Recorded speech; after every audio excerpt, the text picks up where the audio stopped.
The Bible says you cannot both drink a cup of the Lord and a cup of the devil. What, are we stronger than God? We're not trying to make him jealous, are we?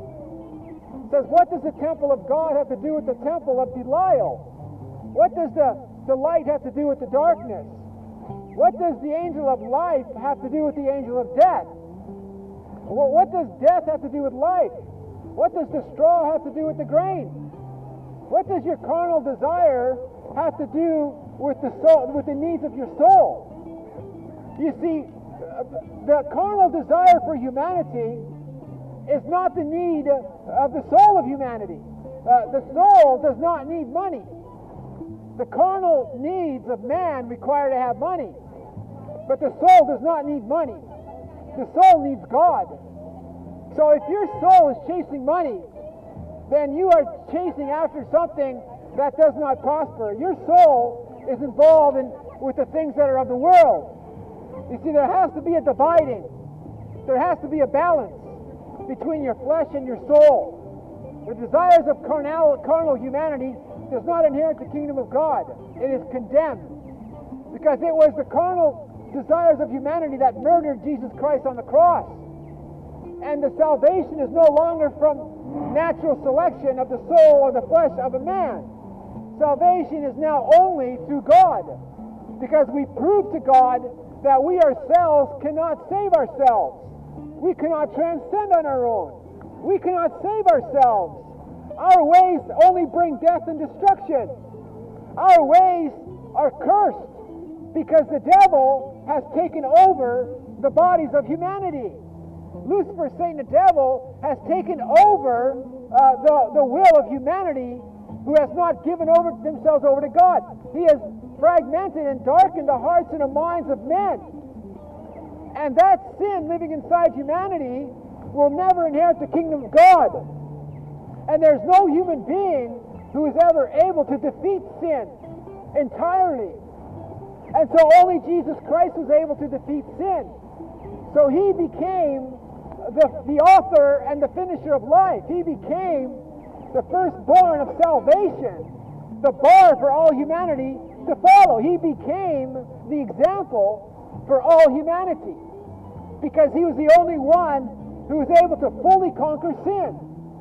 God was looking for a man, for anyone who could conquer sin. And no one was able to conquer sin. No one was able to conquer Lucifer, Satan, the devil, except Jesus Christ, the manifestation of God in the flesh.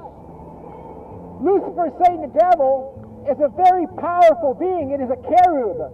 It is stronger than the angels. The angels are not able to defeat Lucifer, Satan, the devil. So God had to come himself in order to defeat the works of the devil. God allowed the universe to try. God showed the universe through example of what sin and death is. Sin and death is an entity. Sin and death is Lucifer, Satan, the devil. Sin and death is an actual fourth-dimensional creature, and it is too powerful. So God is showing us what happens when sin runs rampant in the universe. Sin and death only causes destruction. And God says there is no sin and death allowed in his kingdom. There is no more sin and death allowed in the universe. God is not allowing sin and death anymore. It is banned. And God is going to war with it right now. God is coming to terms with it. God is allowing sin and death to manifest in the fullness of its way. Well, hail Jesus. Satan didn't die for you. Satan is the angel of death. Jesus Christ died for you. Be wise and understand that Jesus Christ loves you, and Lucifer, Satan, the devil hates you. And who are you going to worship? Lucifer, Satan, the devil has a legacy. And the legacy is the angel of death, Abaddon, Hesapolion, the angel of the abyss. Sin and death, that's the legacy of Lucifer. That's what makes Lucifer great. Carnage, bloodshed, addiction, pride and arrogance, self-exaltation, haughtiness, war. That's what makes Lucifer great. That's its legacy. The legacy of Jesus Christ is that he died for you on the cross. He came to give you life. He's the angel of life. He is a life-giving spirit. Amen. Because there was no covenant, there was no salvation there. But now he says he requires all humanity to repent, because he has set aside a time where he will judge the world through that man, Jesus Christ. The Lord God is coming, and he's coming with fire. The Lord is coming to declare judgment upon all the inhabitants of the earth, all those who have ever spoken ungodly words against him, and all the ungodly deeds that have ever been committed by man. God is going to judge. God is going to burn that in fire for an eternity. Sin and death will have no more dominion and no more rule. Jesus Christ says to choose life, turn from your ways. God does not take pleasure in the death of anyone. God did not come to kill and steal and destroy. God said the devil kills and steals and destroys. The devil has come to plunder the souls of men. It is Babylon that is filled with death. It is Babylon that has come a cage of unclean birds, of every foul bird, and every unclean and filthy spirit. It is the devil that is causing sin and death and corruption in this world. It is not the Lord Jesus Christ. The legacy of Christ is the cross of Christ, that he died for you. That's his legacy. He's the life giver. Jesus Christ came to give life and life abundantly, and he's not against himself. Jesus Christ does not destroy his creation. Jesus Christ likes his creation.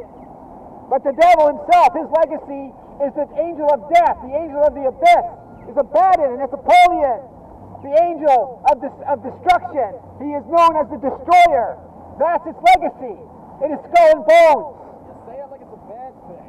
Well, is it not? I don't like to die, brother. Do you like to die? I've died twice. Do you like it? Pretty fun. It's fun. You like having the flu? You like being sick? Have you ever... Do you like it? I've been shot in the head. Did you enjoy that? Did you enjoy? You liked it. Okay, so you like death. I personally don't like it. I don't like it. I don't like to die. I don't like being sick. I don't like having pain in my body. I don't like going without food. I don't like going without raiment. Okay, I like life. That's what I like. Okay, the devil loves death. He's the angel of death. That's what the devil is. And people are worshiping death. So what is your reward when you die? For it is appointed for a man to die and then face the judgment. What is your reward? You reap what you sow, says the Bible. It is your choice. You have free will. If you like to death, if you like to die, then fine. God says go your way and serve death. I have sent you many, many messengers, rising up early in the morning, telling you and warning you to turn from your ways, to choose life. But you have not hearkened unto my voice, he says. You have not listened. You've rejected my counsel. And after many, many warnings, and so because when I called you in my time of need, you did not answer me. Therefore, when you call out to me in your time of need, he says, I will not answer you. He says, go and serve your gods. And then you will know that I am the Lord. When you're serving your gods in hell for an eternity, only to stand before God at the judgment of fire and condemnation, they will have eternal life. God will bless you today.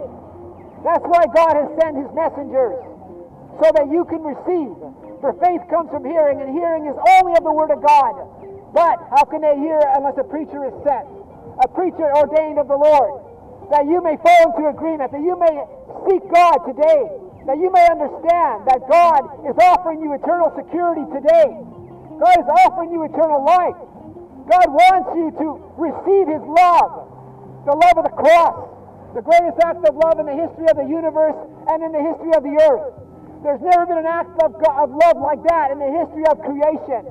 The greatest act, the greatest miracle, the resurrection, the greatest legacy, the greatest love, the greatest man ever to walk in the history of creation.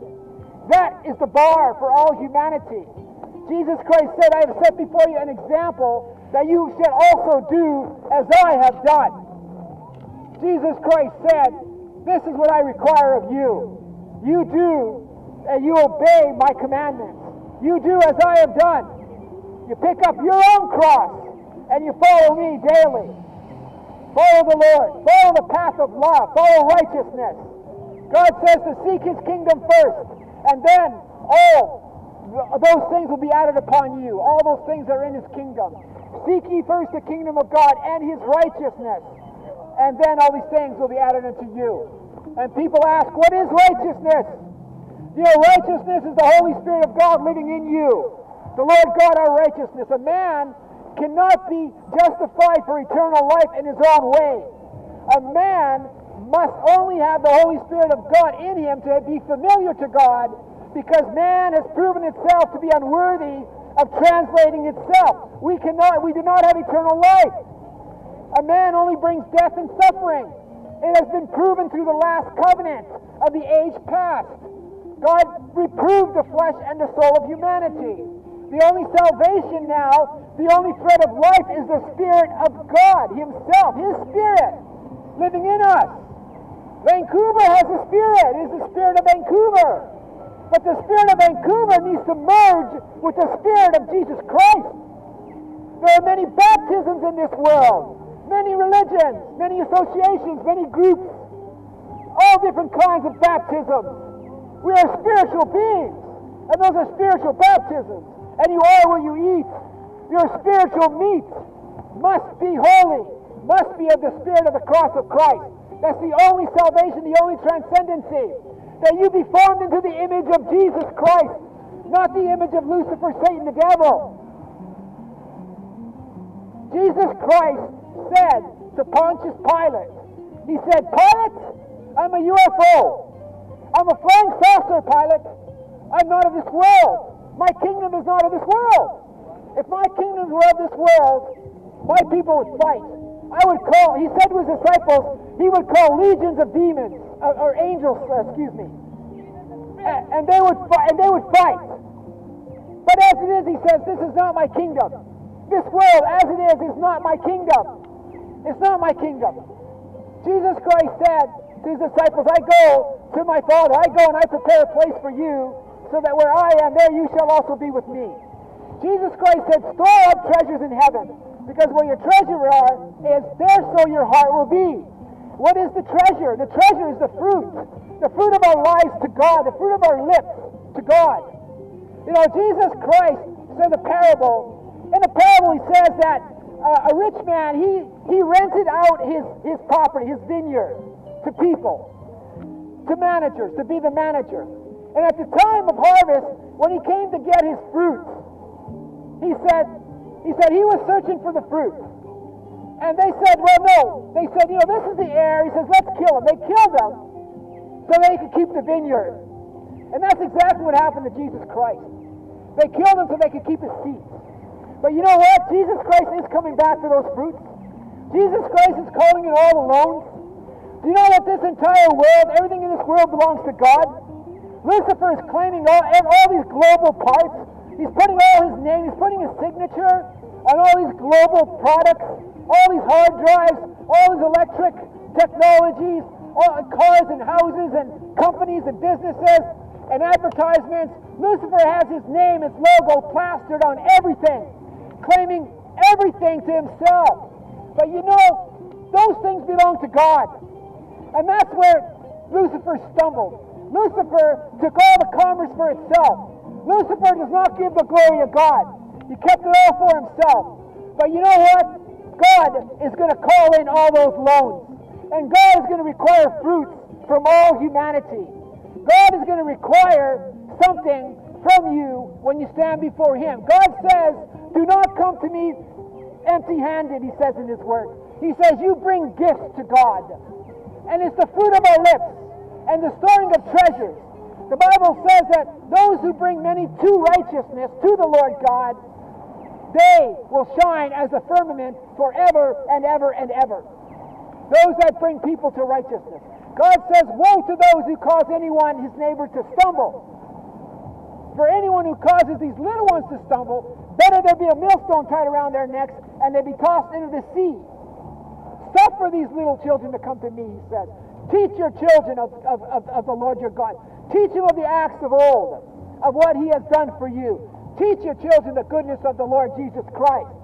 You see, education is a false Christ also. Also education. And Lucifer, Satan, the devil, now is the God of this world. He owns this world temporarily. And he's indoctrinating the generations into his religion. Very good. Go and worship Satan. You seem very proud, sir. Go and worship him. Have a nice day. God bless you, brother. God bless you, my brother. God bless you. Christ be with you. Christ be with you, brother. Receive the love of Jesus, brother. Yes, brother. Jesus loves you now. Receive his baptism. You had his baptism in you. God bless you, brother. God bless you.